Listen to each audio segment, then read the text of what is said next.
ഈശോമിശിഹായ്ക്ക് സ്തുതിയായിരിക്കട്ടെ.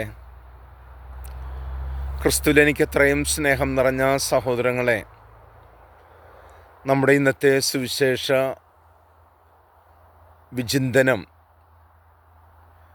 മത്തായിയുടെ വിശുദ്ധ സുവിശേഷം 9-ാം അധ്യായം 18 മുതൽ 26 വരെയുള്ള തിരുവചന ഭാഗങ്ങളിൽ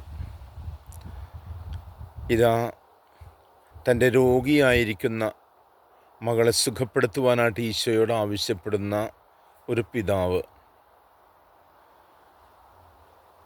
രോഗം മരണകാരണമായി മാറും എന്ന് നിശ്ചയമുള്ളതിനാൽ എത്രയും വേഗം കടന്നു വന്നുകൊണ്ട് അവളെ സുഖപ്പെടുത്തണം, അവർക്ക് വേണ്ടി പ്രാർത്ഥിക്കണം എന്ന് ഈശോയോട് ആവശ്യപ്പെടുമ്പോൾ ഈശോ ഉറപ്പ് പറയുകയാണ്.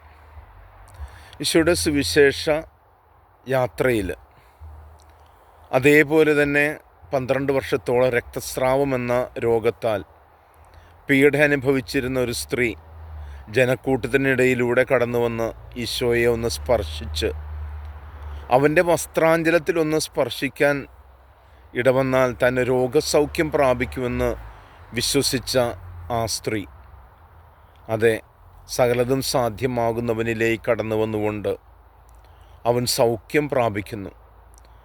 അവൻ അവളോട് ചോദിക്കുന്നു, ആരാണ് എൻ്റെ വസ്ത്രത്തിൽ സ്പർശിച്ചത്? ഈശോയെ തള്ളി മറിച്ചിടാൻ തക്കവണ്ണമുള്ള ആളുകൾ അവിടെ ഉണ്ടായിരുന്നിട്ട് പോലും തന്നിൽ നിന്ന് ശക്തി, സൗഖ്യത്തിൻ്റെ ശക്തി പ്രവഹിച്ചിരിക്കുന്നുവെന്ന് മനസ്സിലാക്കിക്കൊണ്ടാണ് ഈശോ അത് ചോദിക്കുന്നത്. ഈശോ സ്ത്രീയോട് പറയുന്നു, മകളെ, നീ സൗഖ്യമുള്ളവളാക്കിയിരിക്കുന്നു, സമാധാനത്തിൽ പോയിക്കൊള്ളുക. ഇതാ ദൈവം ശാരീരിക രോഗങ്ങൾ എടുത്തു മാറ്റിക്കൊണ്ട് സൗഖ്യം നൽകുന്ന കർത്താവാണ്.